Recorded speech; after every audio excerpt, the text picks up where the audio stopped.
Bien, estimados participantes, bueno, ya estamos entonces a punto de iniciar. En breve ya voy a compartir también, mientras tanto, el ingeniero Christopher se une a la sesión. Voy a compartir en la sala de chat el enlace de asistencia para que ustedes puedan ir registrándose y validando su participación en esta segunda sesión de este módulo. Recordemos que es un requisito fundamental ya que forma parte de una obligación por parte de nosotros como institución, ya que el Ministerio de Trabajo y Promoción de Empleo supervisa de que ustedes estén justamente validando su participación en esta sesión a sesión. Bien, voy a poder justamente, ya está en sala el ingeniero Christopher Ramírez para dar inicio a la sesión. Ingeniero Christopher, tenga usted muy buenas noches. Por favor, probamos sonido y vayamos compartiendo la pantalla para que podamos iniciar con esta segunda sesión.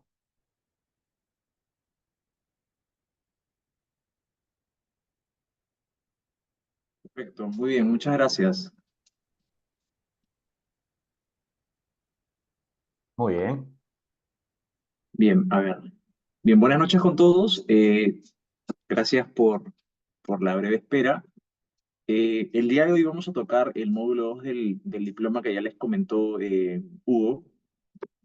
Vamos a meternos hoy un poquito más a las herramientas estadísticas y algunas herramientas más de cómo gestiona un Greenbelt los riesgos, ¿de acuerdo? Cómo manejar los riesgos es esta herramienta que se llama FIMEA o en español ANFE, que es análisis de modo de fallas y efectos, y cómo vamos a ver los análisis R y R. En breve vamos a ahondar un poquito más sobre ello. Bueno, ya me conocen, vamos a pasar súper rápido a los objetivos de la sesión. En este caso, como les mencioné en un inicio, es brindarle una comprensión amplia sobre beneficios e impactos de cómo podemos aplicar este análisis modal de fallos y efectos y al mismo tiempo cuánto beneficio brinda un análisis de repetibilidad y reproducibilidad, más conocido como RIA. Vamos a hacer la sesión en tres segmentos. Uno es preparación, el segundo es ejecución y finalmente seguimiento.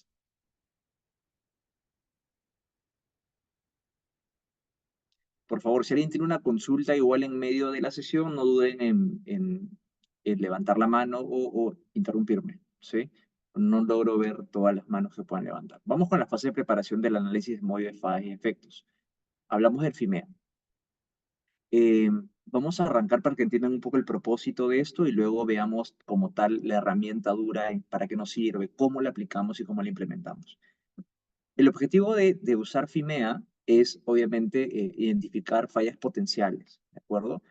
Y una vez que ustedes identifiquen fallas potenciales, la propuesta es qué acciones de mejora se pueden implementar para reducir esas fallas potenciales. De esta forma, a nivel de riesgo, podemos prevenir los problemas o los errores o los defectos en este caso. Es muy similar a cómo trabaja un hipercesie, seguramente lo han escuchado. ¿No? Hablan de un número de riesgo, de cómo se maneja, es algo parecido. El objetivo no es el mismo, pero sí se busca siempre bajar este riesgo. El objetivo de hacer FIMEA, obviamente, es prevenir que una falla ocurra, detectar fallas antes de que se produzca un bien o un defecto, y finalmente reducir las posibilidades de que un producto o un proceso, más que todo, pueda fallar.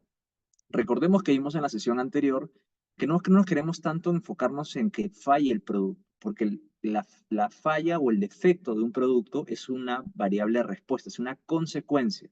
Nosotros a nivel como Greenbelts, tienen que enfocarse en asegurar que no falle el proceso, que de alguna forma tiene variables de entrada. Entonces, ustedes controlan las entradas, en consecuencia, van a asegurar que no hayan fallos en producto. El método que vamos a utilizar básicamente es recopilar toda la información sobre fallas de un producto o proceso, dependiendo o según sea el caso. Eh, Vamos a ver también los conocimientos de los problemas o del proceso. Tenemos que conocer de qué estamos hablando. Cuando hacemos un FIMEA, siempre debemos tener al experto del conocimiento. Si estamos en manufactura, puede ser un mecánico de mantenimiento, puede ser un supervisor o un ingeniero de manufactura que conozca mucho el proceso y que es quien va a decir con qué frecuencia van a pasar estas cosas. más o menos. Bien, como beneficio vamos a lograr que existe una actitud de prevención de fallas y sobre eso hacer un equipo multifuncional para trabajar sobre estas fallas, ¿ok? O prevenirlas. Eh, Al mismo tiempo es reducir costos que impidan que haya aparición de fallas, ¿no? Entonces es una consecuencia súper evidente. El proceso de hacer FIMEA o análisis modal de fallos y efectos se constituyen en tres ejes principales. Esta preparación, ejecución y seguimiento. Lo más importante de la fase de preparación, como pueden notar, obviamente es conformar un equipo, entrenar en esta herramienta que no es fácil y mi objetivo es que hoy aprendan a hacer cómo hacer buenos FIMEAs de diseño y de productos como MVPs, podrían ser, o también como FIMEAs a nivel de proceso. Bien, definamos el alcance, ver qué cosas de requisitos deberíamos contar. Dentro de la fase de ejecución vamos a seguir el paso a paso de cada uno de ellos, calcular este RPN, el número de probabilidad de riesgo, ¿de acuerdo? Y cómo priorizamos los esfuerzos para crear acciones de mejora. Y finalmente una fase de seguimiento que es cómo hacemos que los cambios se sostengan. Recordemos la sesión anterior que hablamos de auditorías, de Kamishibai, de auditorías o cadenas de ayuda entre los niveles de la organización para asegurar que todo el tiempo estén controlándose, chequeándose. ¿Bien? En la parte baja tenemos un poco los pasos a tomar a nivel de facilitadores, expertos del proceso, gente de operaciones o expertos externos como consultores también. ¿Bien? Eso es una forma de cómo lo pueden implementar. Vamos a romper el primer bloque. A nivel de fase de preparación, una vez que ya tenemos definidos los 4 bullets que les mencioné hace un momento, tenemos que ir por una secuencia lógica, ¿de acuerdo? Entonces, una vez que aseguremos que los participantes estén entrenados en cómo usar esta metodología, como ustedes en este diploma, es definir el alcance del FIMEA, ¿de acuerdo? Cuando hablamos de definir el alcance del FIMEA, estamos hablando de definir el proceso. ¿Qué proceso del cual queremos hablar eh, para aplicar acciones de cómo prevenirlo, ¿de acuerdo? Luego, a un modo de ejemplo simple, ustedes pueden ser una fábrica de zapatos y pueden tener una parte donde curten el cuero, luego tienen que hacer un tinturado y luego tienen que hacer un ensamblado y luego un acabado final. Entonces ustedes tienen que decir en qué parte del proceso quieren atacar, cuál es lo más crítico y dónde se quieren enfocar. Bien. Luego es la preparación de materiales, planificación y observación de los procesos de fabricación, si es que ya los existieran, porque cuando hablamos de FIMEAs de proceso, ustedes tienen un proceso corriendo. Entonces, evidentemente pueden ir a observarlo.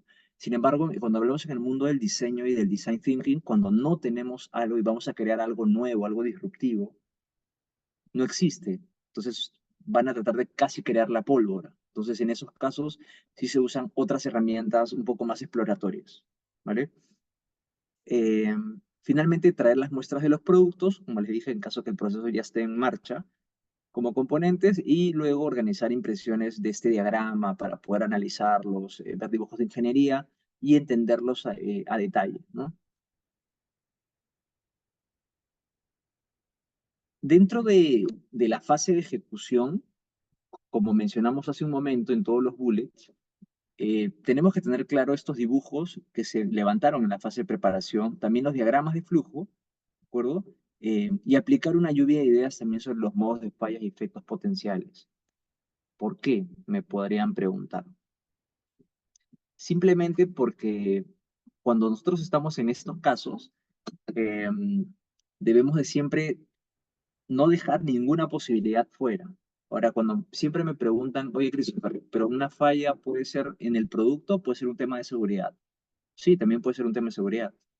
Puede ser un tema de calidad, también. Puede ser un tema de eficiencia, también. Todos son modos de falla potenciales que uno tiene que mapear. Y obviamente va a enfocarse primero y priorizar, ¿no? Nosotros siempre hablamos de QCD en Lean. Hablamos de calidad, porque la seguridad ni la mencionamos porque está en las venas. Hablamos de costo y luego hablamos de entregas, de entregas logísticas.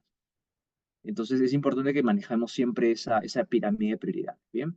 Entonces luego vamos a definir la lista de efectos para cada falla, lo vamos a hacer más adelante. Vamos a medir la severidad, que es uno de los ejes importantes para calcular el RPN. Hablamos de tres cosas. ¿Se recuerdan el SOT? Severidad, ocurrencia y detección. ¿De acuerdo? Y vamos a ver más adelante tablas. Luego vamos a colocar cada modo de falla en las listas y empezar a hacer diagramas de Ishikawa, 5 porqués, es importante. Entender cuáles son las variables para poder analizar todos los potenciales fallos. Pero de forma planificada, recuerden. No vamos a usar Ishikawa en este momento de forma reactiva, como un popcorn. Sale un problema y vamos a actuar recién a resolverlo. No. FIMEA habla de prevención. Y prevención es hoy sentarse en una sala con un equipo y empezar a pensar en todas las posibles fallas que puedan ocurrir en el sistema de lubricación, de aire, de lo que sea. ¿De acuerdo? Y con eso empezar a ponderar, a analizar qué podría generar ese fallo, ¿no? Finalmente hacer cálculos del RPN, aplicar las tablas de la SOT que también les comenté, luego hacer una identificación de puntos críticos. Yo les dije en mi experiencia, siempre he trabajado, he priorizado esfuerzos en modos de falla que tengan un RPN superior a 150, ¿de acuerdo? El RPN máximo debería tener 1000 porque se multiplican 10, 10, 10 por 10 por 10, ¿no? En cada uno de estos ejes, pero por eso es una escala que se maneja, ¿vale? Y finalmente, darle recomendaciones a las soluciones con la cual nos lleve esto, ¿no? Vamos a arrancar a la fase de ejecución. A ver, dentro de este punto sí me quisiera detener y voy a ir con ustedes para ver si comprenden un poco el concepto. Dos tipos de FIMEA. Uno es cuando es un producto que no existe, no está en puesta en marcha, no está en manufactura, que ese es el DFMEA, ¿de acuerdo? Y el otro es el PFMEA. Uno se enfoca al diseño de productos y si recuerdan la sesión de ayer, hablamos de NPI, ¿no? Introducción de nuevos productos. Cuando tú vas a diseñar un producto, tienes que aplicar un análisis de modo de fallas de diseño, desde el diseño, para saber qué podría suceder. Y una vez que esto se integre al proceso, lo que va a hacer es que cuando forme parte del proceso, se va a integrar al análisis de fallas potenciales del proceso existente.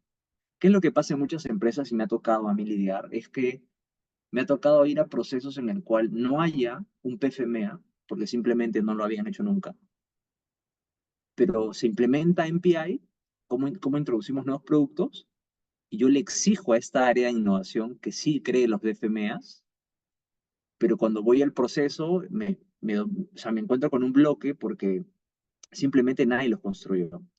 Entonces, ¿qué es lo que se puede hacer en esos casos?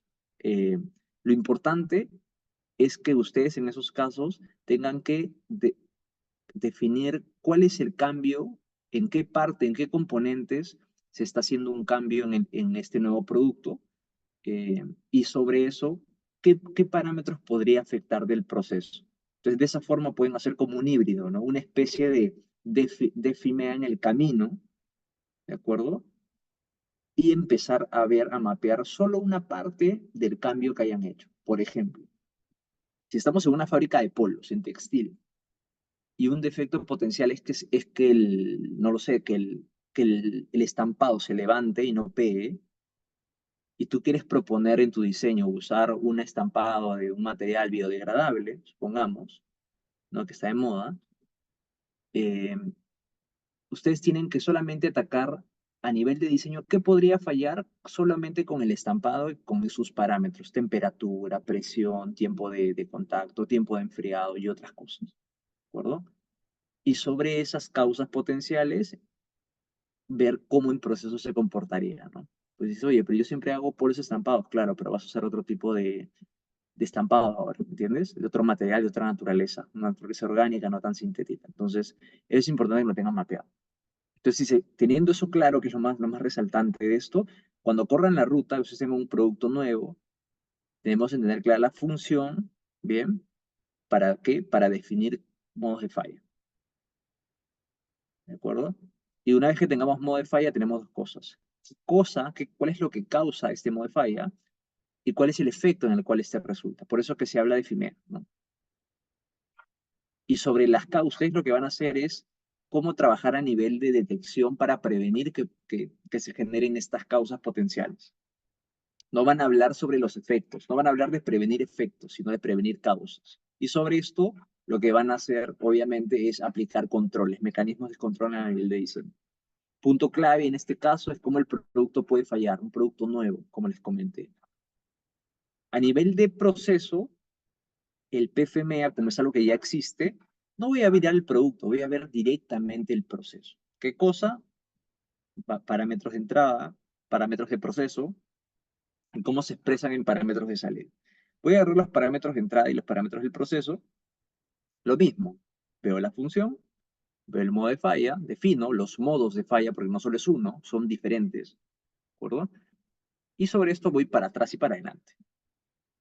Veo cuáles son las causas que lo generan de cada uno de ellos y cuáles son sus efectos. Y al mismo tiempo diseño un mecanismo de control o un SIC, que es como un Short Interval eh, Concept. Lo que hace es crear como un efecto palanca. Estos controles que están acá es como crear palanca de cómo tener un control muy, muy fuerte, muy robusto sobre la causa que genera este modify.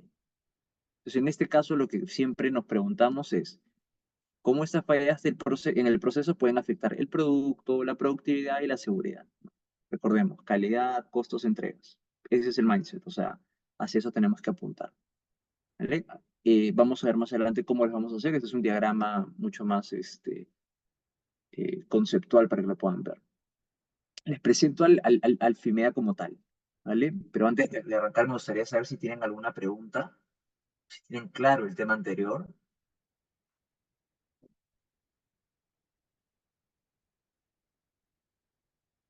Hola Wilson, por favor, ¿me puedes comentar si tienes claro, en algún momento te has topado con algún análisis de modo de fallas y efectos a nivel de diseño de producto?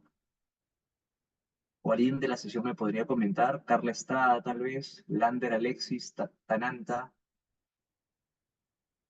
Julio, Javier Torres, que creo que hablamos ayer un poquito.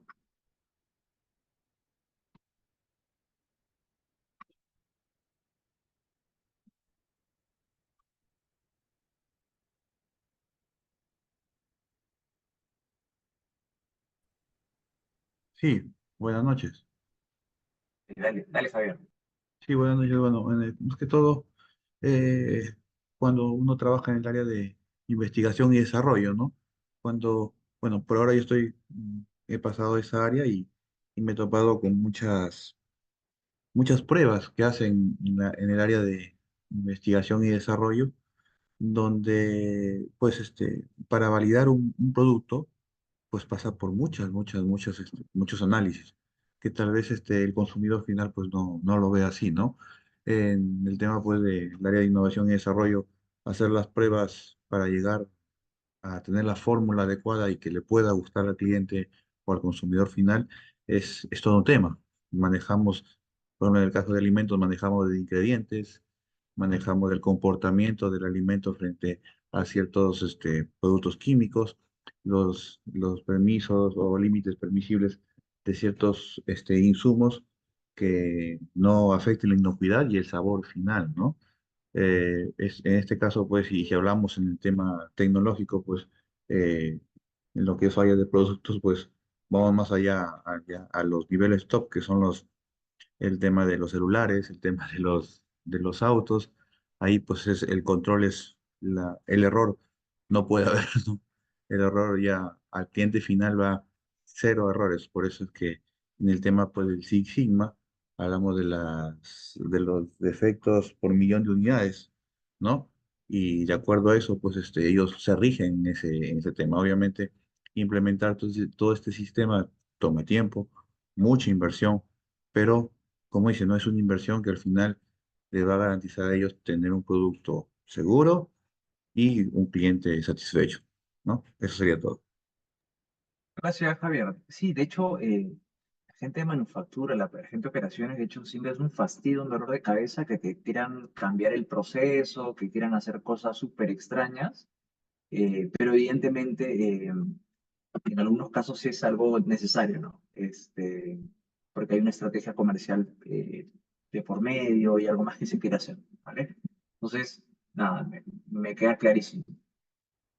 Bien, vamos a ver de qué se trata, cómo es que esto se construye. Es una plantilla muy simple, la pueden encontrar también en internet, que esto en todo caso, si no se las comparto igual.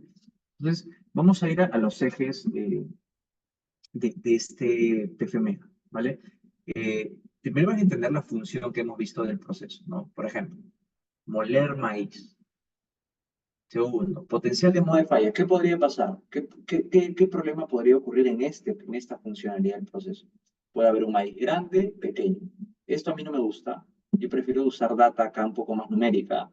Eh, si mi estándar es que el maíz esté por debajo de, no sé, que esté a lo mucho en 3 milímetros, diría maíz mayor a 3 milímetros, maíz menor a 3 milímetros. Sí les pido que sean un poco más específicos. Este es un ejemplo un poco más general.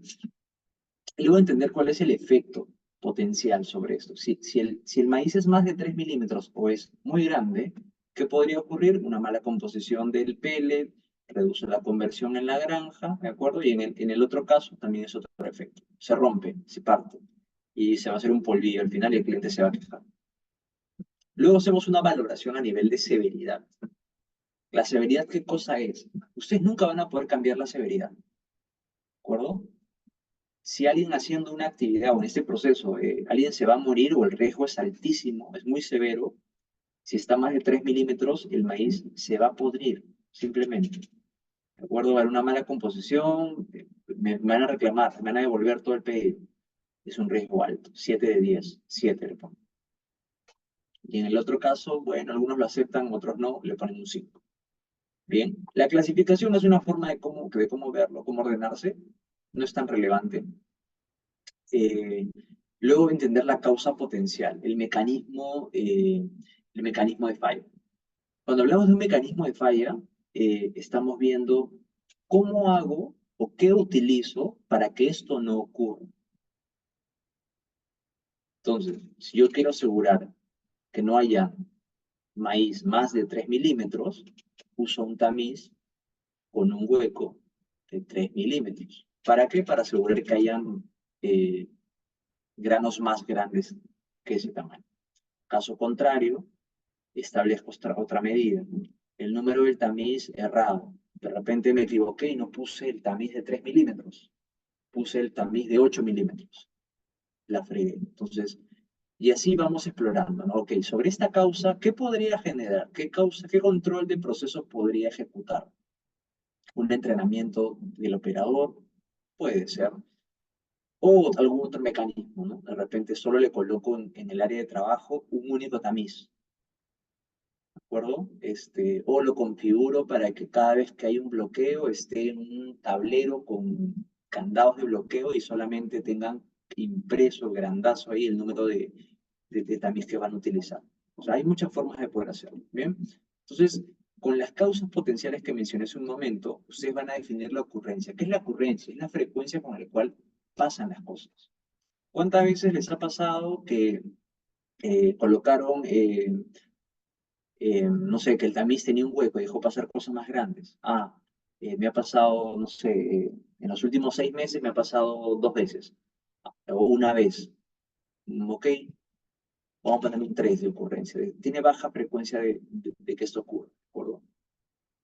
Una vez que ustedes definen, entonces, esta ocurrencia, ¿qué cosa califica la causa potencial del mecanismo de falla? ¿De acuerdo? Hace un momento hablamos de controles de proceso. Vamos a hacer entrenamientos, aplicar cosas, hacer pokayokes, lo que sea, o automatizar. Y sobre este control del proceso, ustedes tienen que evaluar el nivel de detección. Dicen, oye, este proceso es manual, depende de un agente, no hay una máquina, no hay forma de hacerlo. Tu nivel de detección es bajo. No es 10, pues, no es 9, es 2, 3, por eso es que se califica así. Y el RPN simplemente es la multiplicación del SOT, severidad, ocurrencia y detección. ¿Cuál es la idea? Cuando nosotros hablamos de prevención, es aplicar acciones en este caso. Ahora, imagínense, ustedes, yo he hecho PFIMEAs de 200 funcionalidades, o sea, imagínense, es una locura, es una locura. Entonces, ¿cómo hago, Christopher? ¿Qué hago en ese momento? Simple, filtran por RPN y clasifican aquellos RPNs que estén superiores, dependiendo de la industria, y ustedes lo pueden definir si van a implementar esta metodología. Yo utilizo a partir de 150. Todo lo que sea a partir de 150 hago que la columna se pinte de rojo. y tengo que ir por aquellos que tengan un riesgo mucho más alto. 700, 800, tengo que hacer algo inmediato. Entonces, si tengo uno de 151 de RPN, puedo esperar de repente, ¿no? Pero me voy al que tiene un riesgo de 800, no hay forma. Entonces, así de esta forma lo que van a hacer es aplicar reacciones, como en este caso, ¿no? Instalar detectores y obviamente aplicar responsabilidades y fechas de término. Finalmente, ¿qué es lo que se va a proponer? Si hoy la detección es baja 3, ellos se están proponiendo aplicar o instalar un detector. Para instalar un detector, ¿qué significa? Que van a hacer una inversión. Y como es una máquina, el riesgo de que se equivoque es bajo. Y la detección es, mejor dicho, la oportunidad de riesgo es muy baja, pero el nivel de detección es alto. Entonces, su capacidad de detección es 9 de 10 puntos. Por eso es que va a cambiar este RPN, ¿no? Va a haber un nuevo RPN. Ya no va a ser 5 por 3 por 3. Ahora se convierte en un 5 por 5 por 9. ¿De acuerdo? Y en este caso lo que se tiene que hacer es un poco como recalcularlo. Recalcular esta actividad, ver cómo se va a atacar y de esa forma poder hacer algo un poco más sólido, ¿no? A nivel de prevención. Cuando nosotros estamos hablando de esta fase de ejecución, es importante tener claras las funciones como les mencioné el proceso. ¿Por qué? Porque las funciones no son transformaciones de producto. ¿De acuerdo? Eso es algo que tenemos que tener súper claro para construir un buen FIMEA. Las funciones tampoco no son como funciona la máquina. Y las funciones no son procesos. Ejemplo. Eh, Voy a inventar. Centrífuga. La centrífuga no es una función. ¿Yo para qué uso la centrífuga? No sé, para separar la grasa o para separar el lodo o los sólidos de algo, ¿me entienden? Pero debe tener una funcionalidad, ¿no? Separar, seleccionar algo. No necesariamente debe ser ni el proceso, no debe ser cómo funciona la máquina, no debe ser tampoco una transformación. ¿De acuerdo? Funciones típicas, por ejemplo, dicen que incluyen mezcla, sellado, calentamiento, flujo, llenado, tapado. Para que lo tengan un poco claro. ¿Bien? Finalmente, las preparaciones son procesos, pero no funciones. Es algo que también lo tengan en cuenta, ¿vale? Para poder entender qué cosas estamos aplicando en este caso. Bien, paso 2. En este caso, tenemos que encontrar los modos de falla. Le hablamos de potencial falla, ¿no? Entonces, si ya tenemos bien definida la función del proceso, como lo hemos dicho hace un momento, tenemos que ver qué potencial falla puede ser. Existen estos tipos de acá. Falla involuntaria, falla degradada, falla intermitente, falla parcial y falla total. Cada uno tiene una característica. Ejemplo, falla intermitente dice, el mal funcionamiento se produce de forma irregular. Falla parcial. Vamos a ver con falla total. El sistema componente ya no funciona y debe reemplazarse por completo. O sea, murió. Murió el equipo que se encargaba de moler el maíz. Murió. Entonces, es importante tener claro esto, como les digo. Eh, y además deben tener en cuenta algunas cosas, ¿no? Algunos términos, algunas consonantes que en este caso le estamos colocando. Disminución cualitativa, un aumento cuantitativo, una disminución cuantitativa. O sea, usar estos términos para saber qué modos de falla son los que se están generando. Bien. Pero finalmente, estos son los gradientes, como se podrían llamar, ¿no? Una falla involuntaria en este caso puede ser como de un elemento que afecta a otro, ¿no? Una consecuencia de algo. Bien. Los modos de falla al mismo tiempo no son la causa de la falla. Entonces eso tenemos que tenerlo claro. Eh, la causa de la falla nosotros lo hallamos aplicando herramientas de análisis, como el Ishikawa, la 6M, ¿no? O el 5 por qué. Y no colocar necesariamente, no repetir lo mismo. En este caso, el maíz es muy grande. ¿Y cuál es el potencial efecto de la falla? No sé, eh, que la presión fue insuficiente, que falló algo, ¿me entiendes? No puede ser algo tan ligero, tiene que ser algo súper orientado, pero usando herramientas de análisis de causa, usando Ishikawa o usando 5 porqués. No es algo a la ligera. Una vez que ustedes ya pasaron la función del proceso y al mismo tiempo el potencial modo de falla, con los criterios que les he mencionado para saber, para no errar en esa parte, tenemos que ir al efecto de la falla. Una cosa es el modo de falla y el otro es el efecto. ¿Qué genera? ¿Qué genera que el maíz sea muy grande? Ok, genera una mala composición del pellet y reduce en consecuencia la conversión en granja. Importante a tener en cuenta en este punto es que el efecto de falla es la descripción de lo que sucedería en al proceso. Repito, es la descripción de lo que sucedería al proceso, no es el mismo modo de falla. ¿Vale? Y en este caso, para describir el efecto, pueden ser, como les dije hace un momento, un tema de seguridad, un tema de calidad, un tema de productividad, un tema de tiempos de entrega, como les decía, ¿no? QCDM, como estábamos hablando en la primera sesión. ¿Bien? Y simplemente los efectos de falla no son modos de falla, como ya les habíamos mencionado. Vamos con el punto 4. ¿Cómo sabemos, cómo medimos nosotros la severidad? ¿Cómo lo hacemos? ¿Cómo funciona? Entonces, la severidad, si recuerdan, solo para que lo tengan bien claro, la severidad va a calificar el potencial efecto de la falla, que es la consecuencia del modo de falla. La escala, esta escala es una escala un poco general, ¿de acuerdo? Un poco adaptada a la industria, dependiendo de la industria ustedes pueden colocar. Esto puede cambiar, depende de la industria farmacéutica, como mencionó Javier hace un momento. Puede convertirse en un auto o en un celular y en un auto no puede fallar. Son más estrictos, son más duros con esto acá. ¿Vale? En este caso hablamos de 10 puntuaciones, del 1 al 10 para severidad, ocurrencia y detección. Cuando hablamos de severidad, precisamente, el 1 es algo que es leve, que no es un problema, permanece desapercibido y no tiene efecto en el cliente. Si yo voy subiendo, me voy a 6, por ejemplo, dice provoca una pérdida de rendimiento que da como resultado la pérdida de funcionalidad. Ejemplo, fabrico vitaminas, vitamina C, ¿ya? Y por error lo envaso en un recipiente que no tiene protección UV. ¿Qué significa? Que la vitamina C se va a oxidar. En un tiempo X, que no lo sé, no va a convertirse en un antioxidante y no va a cumplir la función por el cual uno lo compra. ¿De acuerdo? Entonces, ese tipo de cosas, por ejemplo, tienen una severidad 6. ¿Y cuál sería el potencial efecto de la falla? Oxidación de la vitamina C, ¿no? De la pastilla de vitamina C.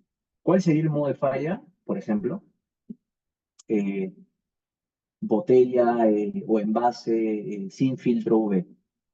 Bien, y sobre eso hacemos una calificación. Entonces, es importante que vean eso y las cosas mucho más graves pueden ser como el consumidor es herido o muerto, ¿no? O sea, temas de seguridad, temas legales, o sea, esos temas ya deben de tomarse de esta forma. Vamos a ir a causa de la falla. ¿Cómo llego a este punto? Repito, aplico Ishikawa. En este caso y en mi experiencia, lo que más uso son 4Ms, o sea, uso una parte de Ishikawa, un pedazo nada más de él. Uso máquinas, materiales, métodos y, bueno, mano de obra, en ese caso será como hombre, para poder romper un potencial efecto de falla. ¿De acuerdo? Eh, en este caso es lo más cercano a una causa raíz, pero aún es basada en una condición operativa. ¿Qué significa? No necesito que me digan el quinto por qué, el sexto por qué. Basta con llegar al primer o segundo por qué, cuando apliquen 5 W. Basta con hacer eso. ¿Por qué? Porque ustedes de esta forma van a definir más adelante, en el paso 6, mecanismos de control. Entonces, justamente eh, debe de ser algo solamente orientado de forma un poco general nada más, porque finalmente nosotros pueden haber efectos de falla que tengan más de una causa. Entonces puede decirme, oye, pero para esto yo tengo 7 cosas que me pueden generar el problema. Ok, lo repite 7 veces. sea, van a hacer eso. Por eso es que la idea es de que un poco no abran el árbol a 2.000, 3.000 funcionalidades y potenciales modos de falla, sino que esté un poco acotado. Y con el primer y segundo, ¿por qué basta? Para que puedan priorizarlo con el RPN, que lo vamos a conocer. En el paso 6, ¿qué vamos a hacer? Obviamente, vamos a aplicar sobre los controles del proceso, que es cuál va a ser la palanca que voy a utilizar sobre esta causa potencial, ¿vale? Luego, cuando ya he hecho la valoración de cada uno, es decir, severidad, ocurrencia y detección, usando la escala del 1 al 10, siendo en estos casos severidad y ocurrencia 10 bueno, 10 lo más grave, mortalidad total, y siendo 1 que no tiene ningún efecto, siendo 10 algo que pasa todos los días, y siendo 1 como que casi nunca o en un año no ha pasado o ha pasado una vez. Y para el caso de detección, usamos igual la misma escala, solamente que es invertida. Si yo soy muy bueno detectando, mi nivel de detectabilidad es altísimo, ¿de acuerdo? Si mi nivel de detectabilidad es bajo, puedo poner un 1, un 2, un 3. Si yo pongo una máquina, mi detectabilidad puede subir hasta 9. ¿Bien? Y eso es. Y una vez que tengan este RPN, como les dije, lo que vamos a hacer es priorizarlo. Acá tenemos un poquito cómo definimos las frecuencias. Esto igual es una escala muy general que yo he utilizado, eh, pero depende del proceso, ¿no? Depende si es farmacia, si es automotriz o es otra cosa. Esto puede ser customizable por cada compañía, por cada empresa. Entonces, en la compañía que se encuentren, ustedes pueden variarlo y adaptarlo sin ningún problema. Bien, nivel de ocurrencia, obviamente lo que sea menos frecuente va a estar cerca de 1 al 3, ¿cierto? Y lo que es más continuo, más crónico, obviamente es incluso varias veces al día, imagínense. Y cuando hablamos de probabilidad de ocurrencia, también se puede trasladar en ambas cosas, ¿no? ¿Qué me funciona a mí? Eh, este de acá. Este de acá, cuando tengo un proceso en el cual, como mencionó Javier hace un momento, eh, no tenemos un proceso en el cual no se han definido los DPMO, ¿no? Que son los defectos por millón de oportunidad. Cuando no tengo eso, es una industria donde no aplica eso, uso esto. Pero si es algo en donde sí tengo probabilidades, si tengo los DPMO, ok, me puedo ir a utilizar esta escala. O sea, depende, en verdad, en qué nivel de madurez se encuentra. Bien, fase de ejecución. Dentro de este punto, lo mismo pasa con la detectabilidad, ¿no? Una cosa es cómo yo hago la detección en base a las herramientas que yo tenga, y también son customizables, tanto para el FIMEA de proceso como para el FIMEA de diseño. Obviamente que los términos son diferentes, como pueden notar y revisarlo, pero sí es algo para que lo tengan en cuenta. Paso 8, finalmente, ¿para qué hacemos todo esto? Es, ¿cómo empiezo a gestionar con esta variable? El paso 8 es súper importante también porque te va a ayudar a priorizar, ¿de acuerdo? Entonces, en este caso, el RPN simplemente multiplicas los tres ejes, severidad, ocurrencia y detección, y tomas los valores más altos. Como les dije, en mi experiencia, tomo los valores de 150 hacia arriba para poder proteger un poco más el proceso.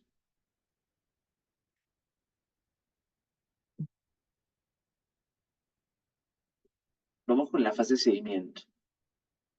Dentro de esto, hasta ahora hemos hecho la preparación, ¿de acuerdo?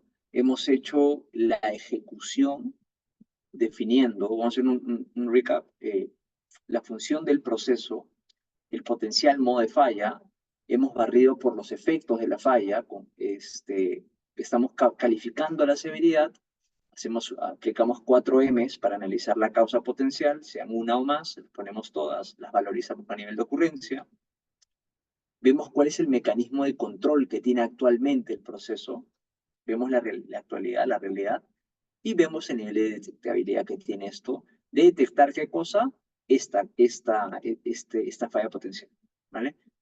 Entonces, una vez que ya tenemos todo esto y tenemos los RPNs priorizados, voy a ir por aquellos RPNs que estén mucho más altos. Entonces, en ese caso, empiezo a plantear acciones. Miren el proceso de acá, ¿no? Dice, la causa potencial es que el tamiz esté dañado. El control que tienen respecto a eso en el proceso no tienen nada. Entonces su nivel de detectabilidad pucha, es bajísimo. O sea, entonces el riesgo es tan alto que le ponen 9. O sea, es alto. Entonces, y en base a esto se plantean acciones, luego se vuelve a recalcular este, RPM, ¿no? El riesgo es tan alto que por eso lo dejan en 9, y obviamente cuando implementas lo automatizas o lo sensorizas, como en este caso, tu detectabilidad es mucho más sólida, entonces tu riesgo es más bajito, 1, ¿vale? Por eso es inverso. Y si se dan cuenta, bajamos el RPN de 225 a 25. Esto es un golazo, porque ustedes no están previniendo algo que pase ahorita, están previniendo algo que pase en 1, 2, 3 años, porque son cosas que pueden tardar en ocurrir y en aparecerse y ser visibles, ¿no? ¿Qué más? Dentro de la fase de ejecución, también tenemos que tener en cuenta que en la severidad tiene que estar siempre relacionada con el modo de falla. ¿Qué significa? Mi efecto debe estar súper relacionado con el modo de falla. Yo no puedo decir que en la fabricación de zapatos el efecto es que la suela se despegue, y decir que el modo de falla es, o sea, no es el proceso que pega la suela al zapato o que lo cose.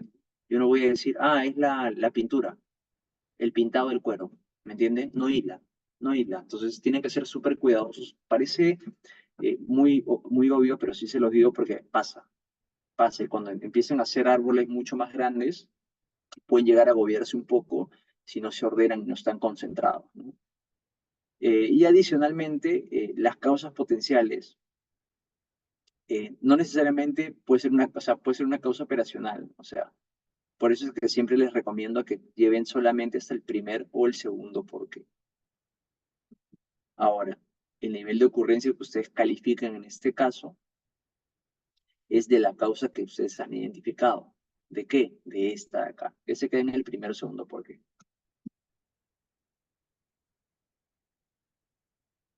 ¿Vale? Lo mismo en este caso, ¿no? Lo que buscamos es poder estructurarlo, y como se dan cuenta, un componente o funcionalidad puede tener diferentes modos de falla, como pueden ver acá, y les va a pasar que cada modo de falla puede tener diferentes efectos también. O mejor dicho, pueden tener la misma cantidad de efectos, pero diferentes cantidades de causas potenciales. Porque puede ser generado porque no se ajustó la manguera, porque se rompió el cable, pasó una cosa, pasó otra. Entonces, la idea es que las puedan tener bien definidas para priorizar aquellos que les hagan ruido y tengan que plantear acciones. ¿Cómo hacemos sólido esto? Rutinas. Hablamos de una rutina disruptiva la sesión de ayer. Entonces, lo que estamos buscando en este punto es cómo empiezo a chequear semanalmente que se vayan cerrando estas acciones recomendadas para reducir la probabilidad de riesgo. ¿Vale? Entonces, importante en estas reuniones disruptivas, en mi experiencia, es que tengan un equipo multifuncional, ¿no? Tengan gente de calidad, si eso sí es manufactura, tengan gente de perfil técnico, mantenimiento, gente de la operación, y el líder de la operación debe estar de todas formas. Cuando esto es más enfocado a, digamos, a proceso, ¿no? Cuando es un tema de diseño, a veces basta con el ingeniero de I+D que esté metido en el proceso, y con eso basta.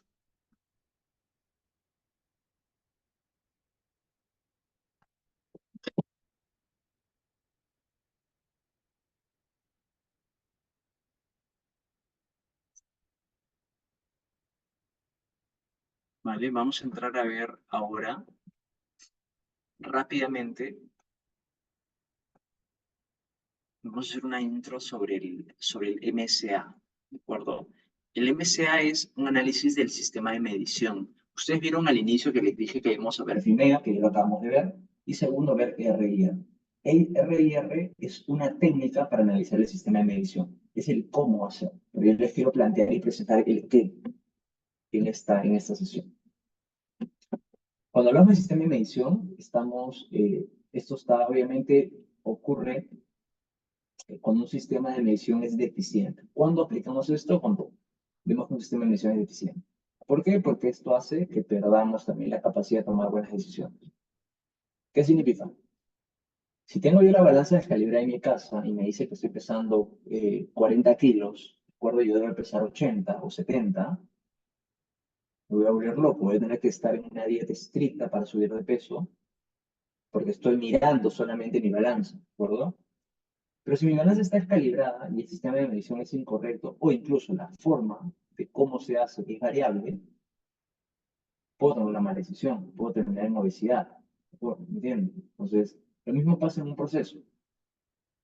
Si el sistema de medición no es bueno, esto va a generar que tomen malas decisiones y no van a poder mejorar nunca el proceso. Ahora, ¿qué es bueno? Justamente para ver qué es bueno, usamos el concepto de RIR. ¿Qué significa? Ya sea un producto o un servicio, existe una variación total.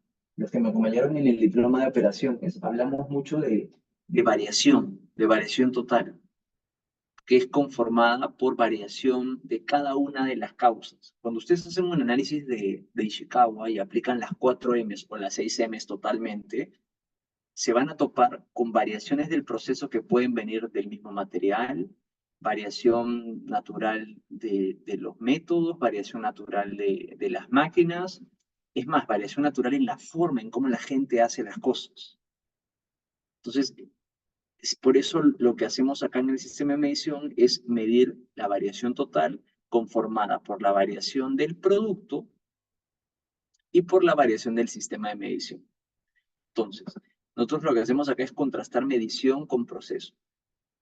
Lo más fuerte acá en esta gráfica, lo que van a notar es que la variación de la medición puede hacer que las capacidades de nuestro proceso parezcan peores de lo que son. Como les digo, yo puedo pesar 70 kilos, pero si mi balanza me dice que peso 40, me va a decir que estoy en desnutrición. Entonces voy a tomar una decisión equivocada. Entonces, por eso es importante que ustedes vean, ¿no? Cómo es la variación del proceso y el sistema de medición, que es la línea rosa, les puede decir, uy, estás fuera del proceso. Pero no necesariamente es eso. ¿Qué significa? Que ustedes cuando arranquen un proyecto de TQM o un proyecto de Six Sigma, siempre, siempre, siempre, siempre, como habíamos visto, vemos si existe estandarización, ¿cierto? Si hay estándares. Si hay estándares, vamos al siguiente nivel. Vamos a analizar el sistema de medición. Si no hay estándares, creamos los estándares, ¿de acuerdo? Pero partamos en la condición óptima en la cual hay estándares. Entonces, ¿qué es lo que nos toca hacer acá? Es evaluar el sistema de medición. Oye, Cristo, para mí me miden, no lo sé, estoy en industria de arándanos congelados y yo exporto y tengo que entregar, no lo sé, eh, sacos de 493 gramos, ¿vale? Eh, y me dicen, puche, me dicen que tengo un nivel de defecto del 12%. Ah, tienes un defecto del 12%, ok. ¿Cómo sacan ese 12%? Y es ahí donde ustedes se van a meter a ver. ¿Cómo miden ese 12%? A entender, no a criticar, obviamente, a su partner, sino es simplemente entender cómo es que lo están haciendo. Y seguramente se han topado con eso. No, seguro el de calidad no midió bien, no sabe, es nuevo. No.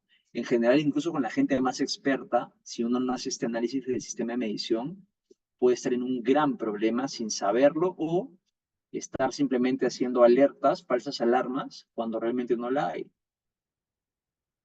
Ahora, el análisis del sistema de medición, también llamado MCA en siglas en inglés, tiene que responder estas preguntas. ¿De acuerdo? El sistema de medición es capaz de producir datos precisos, es lo primero. Y lo segundo es el sistema de precisión adecuado, es adecuado para lograr los objetivos del proyecto. Entonces van a ver esas dos variantes. Entonces, dentro de esto tenemos que el sistema de medición debe calificarse antes de comenzar el trabajo de mejora del proceso. Por eso, como le dije hace un momento, si ustedes van a ir a hacer un proyecto de mejora y dicen, Dios, estamos perdiendo una millonada de dinero, stop. Veamos cómo está el sistema de medición primero. Por eso es lo que les recomiendo acá. Miro cómo está, hago un MCA y más adelante van a saber cómo se hace. Luego, una vez que tengan claro eso, tienen que entender si existe una fuente de variabilidad adicional, ¿no? Y entender que esta variación puede venir del mismo producto o del mismo proceso. Luego que tengamos claro esto, eh, es entender cada una de estas fuentes de variación para poder segmentarlas y lo que MCA hace, es lo que les permite hacer eso. El cómo hacerlo es también con RIR, que lo vamos a hacer más adelante. Les presento un poco la estructura, ¿no? De cómo se hace. Cuando tenemos componentes con error, obviamente, tenemos unas medidas que están observadas, ¿cierto? Y tenemos una estructura, ¿no? Valores verdaderos, error. Dentro del error existen diferentes herramientas para asegurarnos que cómo está, cómo es el error cuál es la variación total del proceso. Pues tenemos desde el sesgo, gauge RIR, estabilidad, linealidad. Dentro de gauge RIR, que es lo que vamos a ver acá, que es el más utilizado. Las otras también son, pero esto es algo potente para en general, fácil para 9 de cada 10 empresas de manufactura. Dentro de esto se compone de ver la repetibilidad y ver la reproducibilidad. Cuánto el sistema de medición permite repetir esto las veces que sean necesarias sin generar errores de medición. Y en el caso de la reproducibilidad, lo que te hace es entender cuánta variación existe entre cada analista o cada operador. ¿De acuerdo? O también, cuál es la relación que existe para reproducir la misma medición entre el operador y la parte. ¿Qué es la parte? Es la muestra, es la unidad que están analizando, están midiendo. Entonces, dentro de esto es importante que tengamos claro que este análisis de medición va a estar enfocado a la exactitud y la precisión, que son dos términos súper importantes. ¿Para qué hacemos esto? Porque tenemos que asegurarnos que el sistema de medición con el cual contamos tenga buena discriminación, ¿vale? Tenga esa capacidad de discriminar y separar qué es bueno, qué está mal, ¿de acuerdo? Y cuando hablamos de buena discriminación, es capacidad de detectar pequeños cambios en el proceso. Cris, para darme un ejemplo. Eh, por ejemplo, si ustedes están midiendo, no lo sé, un paquete de galletas, ¿de acuerdo? Que debe pesar 83 gramos, 85 gramos. Si ustedes utilizan una balanza, ¿no? Con el cual controlan estos pesos, que mide que la sensibilidad que tiene, que la precisión que tiene es de, no sé, de más o menos 1 gramo, ¿creen que van a detectar cambios? Probablemente no, porque les van a dar datos de 284, 285, ¿de acuerdo? Cuando hablo de buena discriminación es que el sistema que utilicen de medición, el equipo que utilicen para hacer esa medida, tenga esa capacidad de saber, ¿y cuán exacto es? Ah, pesa 83.17, 82.95. Ah, ok. Tiene exactitud y es precisa, ¿me entienden? Entonces es importante que eso lo tengan en cuenta en su sistema de medición. Luego tenemos que este sistema de medición deba contar con estabilidad. ¿Qué significa? Que no tenga variaciones en el tiempo. Hace 6 meses me medía de esta forma, hoy, el mes pasado me mide así y ahora, Dios, me está midiendo algo súper diferente, ¿no? Entonces, es recomendable, yo sí se les sugiero que estos análisis de sistema de medición los apliquen por lo menos, una vez al año, por lo menos, para ver cómo hay variación. En un tiempo siempre puede haber gente nueva y pueden entrar estas variaciones, estos errores, ¿no? Y además, siempre buscamos que este sistema de medición sea lineal, ¿de acuerdo? Y cuando hablamos de lineal, nos estamos refiriendo básicamente a que hay un amplio espectro de estas aplicaciones, ¿no? Que se permite hacer de una forma, que se permite hacer de otra, pero que el equipo que utilicen para hacer la medición siempre sea preciso y exacto. Bien. Dentro de lo que les presenté hace un momento, vamos a ver cuál es la diferencia entre exactitud y sesgo. Cuando hablamos de exactitud, obviamente, dicen, tenemos que hacernos una pregunta, ¿no? ¿Obtengo la respuesta correcta o no? Entonces, yo tengo que saber si el valor verdadero que yo tengo acá, ¿ok? Con el promedio, realmente es verdadero, como lo veo gráficamente acá, acá sí, ¿cierto? Porque la media es la línea vertical y justo está en el centro de la distribución de los datos normales. Pero cuando el valor verdadero tiene una diferencia respecto a la media de la muestra, eso se llama sesgo. Y exactitud es cuando sí, oye, este valor verdadero justamente está tocando en la media central de la distribución de datos del muestreo que ustedes tengan. Entonces, si la respuesta, en este caso, ¿obtengo la respuesta correcta? Es la pregunta, ¿no? Si la respuesta es sí, entonces decimos que el sistema de medición es exacto. Si la respuesta es no, entonces tenemos un sistema de medición inexacto. ¿Qué significa? Que existe un sesgo. ¿El sesgo qué cosa es? Es la distancia que hay entre el valor que usted es verdadero. ¿Qué es un valor verdadero? Eh, es la medida que le toman a una muestra con un equipo calibrado, con un equipo patrón. Y de esa forma se van a ir dando cuenta si es una muestra verdadera o incorrecta. Entonces, siempre tenemos que tener en cuenta la exactitud de nuestro sistema de medición y el sesgo obviamente es la distancia, cuán lejos está. No es lo mismo, tengámoslo bien claro. MCA, ¿cómo lo puedo hacer? Tenemos un toolbox súper variado también. Entonces, tenemos herramientas desde cómo calcular la exactitud y esto es cómo veo yo los problemas de sesgo potencial, ¿de acuerdo? Entonces, las dos primeras interrogantes que me hago cuando toco este tema es, con ese instrumento, vean la gráfica, yo siempre tengo que asegurarme que la medición esté acá, pero con el instrumento, no sé, de marca Blue, siempre los datos me salen por este extremo. Y cuando uso el instrumento de marca Black, Dios, se me van por este lado. Entonces, algo está pasando, ¿de acuerdo? Entonces, ¿cómo puedo hacer para medir? ¿Qué tipo de error puedo tener en este caso cuando yo quiero ver exactitud? Yo puedo tener dos tipos, por lo menos. Que hay un sesgo de parte del operador, que es la persona quien mide, o que sea un sesgo del instrumento. Ahora, ¿cómo lo mido?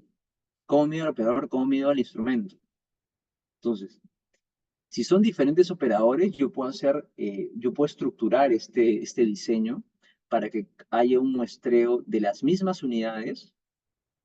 Es decir, toman una muestra de, no sé, 50 o 40 unidades y las 40 unidades se las dan a su operador 1, a su operador 2, o sea, a su operador 3.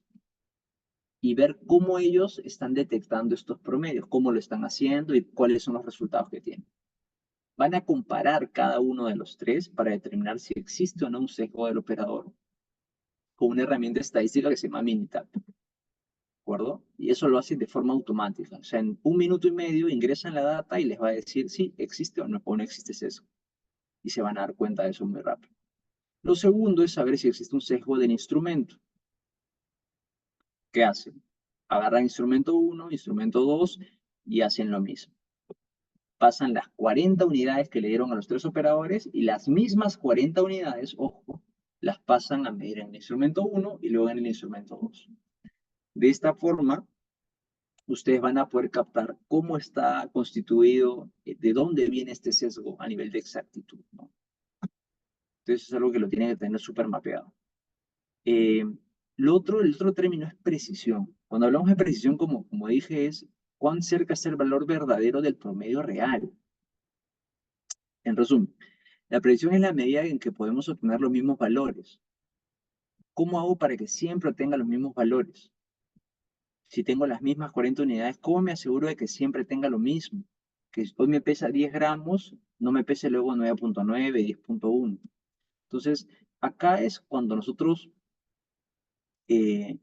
aplicamos dos técnicas, ¿no? Para medir la variación, de hecho, del sistema, atacamos la variación de la repetibilidad y la variación de la reproducibilidad, ¿de acuerdo? Y de esta forma vamos a poder saber que la variación del sistema de medición es igual a la variación de la repetibilidad, como dice la ecuación, y de la reproducibilidad. Y esto obviamente nos va a mostrar cuál es la variación de la causa que tengamos en el sistema de medición. Y esta data estadística nos va a permitir saber, oye, me toca cambiar esa balanza porque me están dando valores equivocados y no me permite hacer más mejoras. No, es más, no puedo iniciar ningún proyecto si es que no cambio la balanza y compro una más precisa, una nueva, ¿ok? Pero todo con evidencia, ¿vale? Dentro de esta precisión, la repetibilidad, como les dije, se dice que la repetibilidad es buena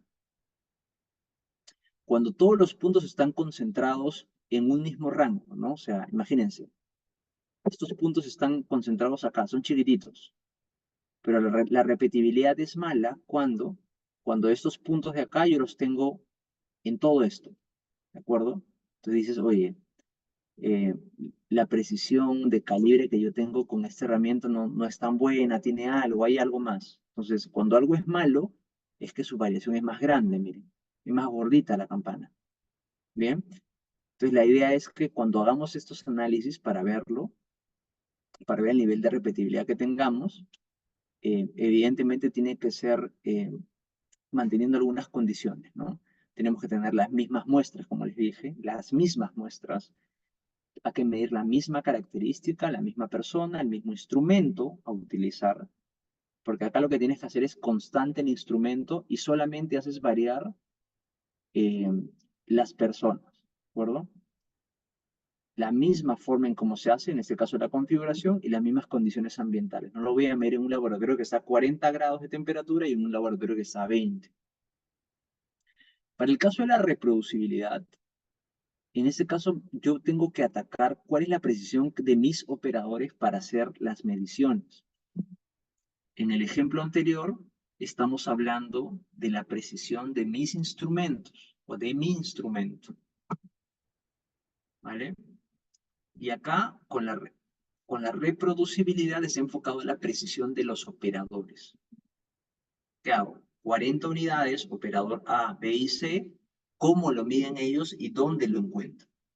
Para saber cuál es el nivel de precisión que tengo. Si hay buena reproducibilidad, perdón, vamos a encontrar las campanas muy cercanas, como ven acá, ¿no? Obviamente, Christopher, ¿qué es bueno, qué es malo?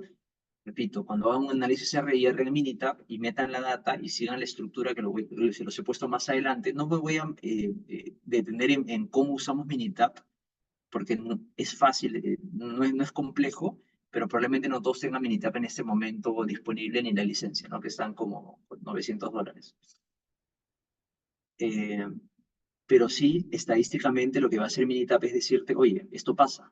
¿Okay? Entonces, mi objetivo acá con este tema es que ustedes entiendan el principio, la lógica y la estructura mental de cómo saber cuándo y por qué tengo que analizar reproducibilidad cuando tengo que ver la precisión de mis analistas y cuándo tengo que atacar repetibilidad cuando te estoy hablando del calibre de mis instrumentos. ¿Están calibrados? ¿Necesitan algo más? ¿Entiendo? Y cuando son muy distantes, estadísticamente, Minitab te dice, hay un problema. Tienes que entrenar, obviamente. ¿Qué más? Precisión. Dentro de esto existen muchas cosas, ¿no? Lo que el R&R y el Minitab les va a votar es un porcentaje. ¿Qué porcentaje? El porcentaje de esta variación de error del sistema de medición. ¿Qué cosa más o menos es algo aceptable? Siempre es tratar de que el error del sistema de medición esté por debajo del 30%. No me pregunten por qué, pero es un valor, un benchmark internacional, ¿no? Que dice, si estás ahí, evidentemente tu sistema de medición es bueno, ¿de acuerdo? Y ese es un poco el objetivo, ¿no? Y la idea es que tu sistema de medición no tenga tanta variación, ¿cierto? Es un sistema con 20%, con 9, con 8, es un lujazo, o sea, olvídate, estás tranquilo. 75, tienes mucha variabilidad, ¿no?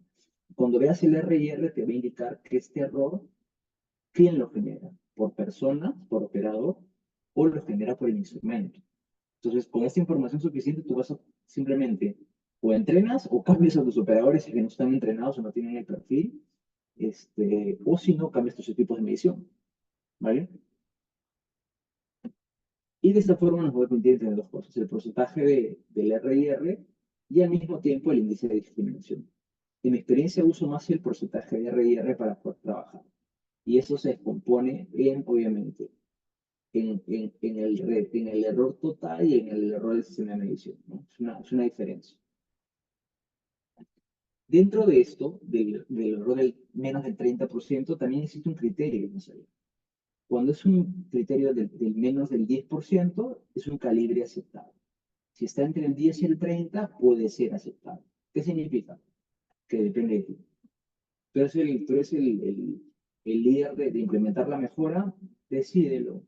Puedes correr el riesgo, ¿sí? Pasa. Más del 30%, el calibre es inaceptable, imposible y debe corregirse o reemplazarse. Como les dije, puede ser las personas en algunos casos porque se dan cuenta que no tienen el perfil y obviamente no es culpa de ellos, no cuenta con el perfil, ¿entiendes? O no tienen las habilidades desarrolladas para poder hacer esa medición. Cuando hablamos de capacidad de discriminación, en este caso, sí tenemos que... acá hay un ejemplo, ¿no? Tenemos unos tarugos y saber... Mi capacidad de discriminación es cuál es el nivel pensemos, la lupa que tengo suficiente para ver... ambos pueden medir 0,28 milímetros, ¿de acuerdo? De cabezal del tornillo. Pero cuando yo tengo más capacidad de discriminación, cuando mi equipo tiene más decimales, más de un decimal, o más de uno o dos decimales, por lo menos uno, ¿no? Un décimo más de la unidad de medida mínima que yo necesito ver para saber si discrimina o no. ¿Qué significa? Si yo acá tengo dos decimales, mi sistema de medición debe tener tres decimales. Y si yo ya mido tres decimales y tengo que tener mayor capacidad de discriminación, hago que mi sistema de medición tenga cuatro decimales. Y así respectivamente. Entonces, por eso es importante entender, ¿no? Ustedes pueden tener una regla, imagínense, para poner unas medidas, 1 centímetro para los costureros o la gente textil. Y con esto, simplemente si miden cada centímetro, no van a saber cuánto es más y menos, ¿de acuerdo? Pero cuando ustedes ya pasan a tener una escala, una discriminación milimétrica como esto, ya van a saber que es, ¿no? Que son 7 milímetros y todo esto. Entonces es importante que este concepto lo tengan en cuenta, ¿no? Ahora, dentro del sistema de medición, ustedes pueden ver rangos y tolerancias, ¿no? O sea, lo primero es tener una muestra para ver los rangos, cómo están los rangos, y si están dentro de los límites que son recalculados por el Minitab en base a la data que le den de la variación natural del proceso, te lo va a mostrar como aceptable y lo va a poner en negrita. Pero cuando hay algún rango que es inaceptable y está mal, ¿de acuerdo? Te va a salir pintado en rojo y dice, oye, hay un problema, ¿de acuerdo? Entonces es importante que lo tengan en cuenta para saber por qué hacerlo. El otro, un concepto súper importante es hablar de estabilidad. Cuando hablamos de estabilidad, en este caso, estamos diciendo cuál es la capacidad del sistema para que en el tiempo siempre nos acerquemos. En este caso, vamos a empezar, el turno mañana siempre mide acá, pero viene el turno tarde y sí, está muy cerca, ¿no? Pero viene el turno noche y no sé qué les pasa, que miden por acá. Entonces, la idea es buscar la estabilidad en el tiempo de la misma forma con las herramientas anteriores para entender un poco cómo es el sistema de medición, cuán robusto es, ¿de acuerdo? Y la linealidad, como le dije, es básicamente la diferencia que existe entre el sesgo que vimos, o sea, el valor verdadero de la muestra contra el valor que ustedes están obteniendo en ese sistema de medición que tienen. Y el valor verdadero lo miden con un equipo obviamente calibrado, ¿no? Apropiado, de la misma tecnología. Peligros que debemos tener o alertas. Cuando hagamos estudios que se llaman Gauge RIR, siempre examinamos la precisión de un sistema de medición. Ojo, vemos la precisión más no la exactitud de un sistema de medición. ¿Por qué? Porque la exactitud es la capacidad de mi equipo que tenga para medir, no sé, 0.1, 2, 3, 4. Yo no mido eso. Yo tengo que saber cuán preciso es en general. Y cuando hablamos de precisión, como dijimos, nosotros medimos la precisión a nivel del error de medición que hay a nivel de operadores y también el error que exista a nivel del calibre del equipo que estamos utilizando. Entonces tengo que mezclar ambas cosas, ¿de acuerdo? Entonces, como dice el resumen acá, en muchas aplicaciones no existe un estándar o valor verdadero. Entonces, en estos casos no se puede evaluar la precisión. Por eso es importante que tengan en cuenta eso también, ¿no? Por eso es importante hacer los análisis de medición por lo menos una vez al año y que de esa forma podamos estar un poco más tranquilos, más estables, ¿no? Bien. Este concepto de R y R, como pueden notar, ya les mencioné hace un momento, que tienes un valor real y tienes una parte que viene por variación del instrumento y otro por el operador. ¿Cómo se puedan hacer? De forma muy simple, se los he dejado en un material para que lo puedan también tener y estudiar un poco a profundidad como les toca aplicar algo más. Vale, vamos adelante. ¿Para qué me sirve? ¿Por qué quiero hacer RIR? Primero, es un criterio de cómo evaluar y cómo saber si los nuevos equipos que yo estoy comprando realmente son buenos, ¿de acuerdo?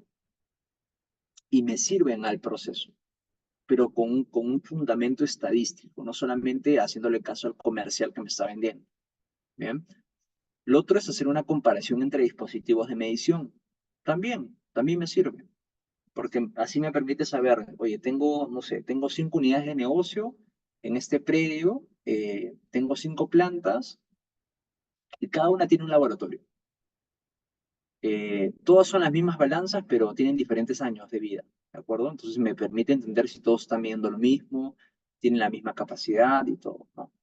¿Qué más? Mejorar el rendimiento de los instrumentos de medición. ¿Por qué quiero mejorar el rendimiento? Porque de esta forma me permite saber si existen oportunidades en el proceso o también me permite capturar estas oportunidades que hoy nos están atendiendo, ¿vale? Y dentro de otros ejemplos más que también se ha indicado, es entender la variación del proceso, ¿no? ¿Qué cosa es aceptable y qué cosa no es aceptable a nivel de producción?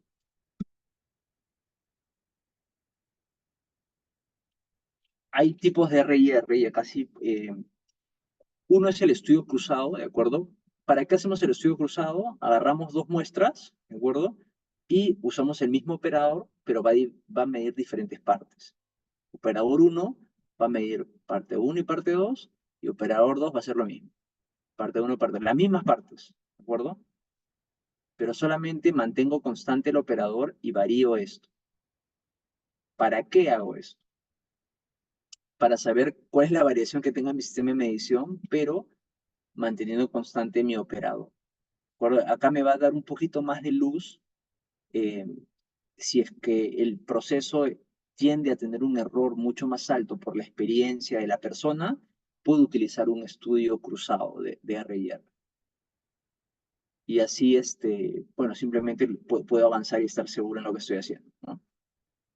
Lo otro es cuando tengo algunas muestras que de repente son muy costosas, ¿no? Y me permiten usar la misma muestra para todos. Por ejemplo, si uno en carros o en repuestos que cuestan carísimo. No voy a estar yo descartando y trayendo otra muestra, sino puedo usar la misma muestra para que los tres lo puedan analizar y saber cuál es el estado de mi sistema. Lo otro es un estudio de R&R anidado. ¿Qué es lo que hace esto? Ya no mantengo constante la muestra, porque en este caso la muestra no es destructiva, simplemente se mantiene y se conserva. Pero para casos en el cual tengo diferentes tipos de muestra, vamos a pensar, turno 1, turno 2 de trabajo, turno 3 de trabajo, el mismo producto que haces no es el mismo y el analista tampoco es el mismo. Entonces, acá sí yo puedo aplicar ese tipo de análisis y se adapta un poco al proceso, ¿no? Como le digo, depende mucho de esto. Y en este caso, lo que tratamos de hacer es, se dice anidado porque hace que cada operador tome una parte diferente según corresponda. Por eso se habla de anidado. Bien, cualquiera de los dos se pueden hacer. Unos se acoplan un poco más al objetivo que se tenga y al tipo de proceso que uno cuenta. Bien.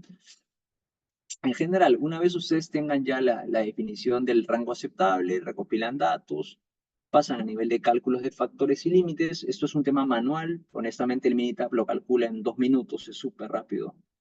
Se validan los datos recopilados, luego vamos a hacer el cálculo de R y R y finalmente hacemos la conclusión. Este proceso que pueden hacerlo también en un Excel, que no se los recomiendo, prefiero que usen Minitab, para que ganen tiempo en la parte operativa, se puede hacer súper rápido. Bien, cuando hablamos de rangos aceptables en R y R, justo vimos, no debe ser siempre menos del 30%. Si está menos del 10, es bingo, ganaron. Si están 10 al 30, asumen el riesgo. A veces toca también asumir el riesgo. Y más del 30, inaceptable. Tienen que tomar una acción. Como ejemplo, lo mismo que les comenté, ¿no? Toman los datos, definen si es un RIR anidado o es un RIR el natural, ¿no? Manteniendo fijo al operador y sí compartiendo las partes. Se clasifican esto, se arman la tabla, se construye la tabla para hacer un RIR, se toman los valores y simplemente se generan los datos y podemos obtener como la conclusión de lo que estamos buscando. Un caso de aplicación en la planta de galletas de Alicor, en algún momento tenían un problema con la aplicación de crema, ¿de acuerdo? Entonces, sí se dio un procedimiento para primero ver cómo es el proceso actual, entenderlo, mapearlo, ¿de acuerdo? Y ver cómo lo hace la persona. En este caso se vio, como pueden notar, es una máquina que lo que hace es pesar de esta forma la cantidad de crema que están aplicando. Luego esto se aplica del cono a la muestra de crema, luego se libera el cono, se deja, se procedimenta como tal, luego se deja estabilizar un momento, se toma la lectura y se ve la varilla, ¿no? Para ver cuánto es lo que agrega. Se toman data, igual. En este caso se tomaron 3 operadores porque eran 3 turnos, se tomaron 3 partes y repetibilidad de 3 veces. Total, 27 datos. Y 27 datos. Conclusiones. En este caso, como pueden notar, el R y R me sale 44, si se dan cuenta en esta zona. ¿Qué dice la regla? Menos del 30% aceptable, más del 30, bótalo. No me sirve. Ahora, yo me voy a analizar dónde está el error. Está en la repetibilidad que tiene que ver con mi equipo, con mi instrumento, con esta cosa de la crema. Perdón, solo para que me sigan. ¿Mi error está acá o está en esta persona? Entonces, como conclusión de este análisis, de este MCA, se ve que el mayor porcentaje de error está en la repetibilidad, justamente. ¿Dónde? En el equipo que estaban utilizando en el instrumento para medir esta situación. Entonces, acciones inmediatas, cambiar de instrumento de medición. La reproducibilidad está enfocada a la gente, entonces, simplemente cosas que se puedan manejar con entrenamiento, ¿no? Entonces, básicamente es eso, ¿no? Entonces, ahora, una vez que se apliquen acciones, lo que tenemos que hacer es bajar ese RIR, ¿no? Una vez que se aplicaron las acciones, en este caso, obviamente se hace el RIR baja de 44% total a 19.5, está menos del 30%, no es menos de 10, como pueden notar, pero está entre 10 y 30, que significa que podemos tomar una decisión y podemos continuar con eso, ¿vale? Entonces, la idea siempre es lograr que el RIR sea menor al 10%, pero si no, se puede simplemente romper. En este caso, Alicor continúa con el tiempo, ¿vale? Entonces, no sé si tienen alguna pregunta, alguna consulta, me gustaría escucharlos, tal vez si alguno ha tenido experiencia de aplicar un MSA o algo al respecto.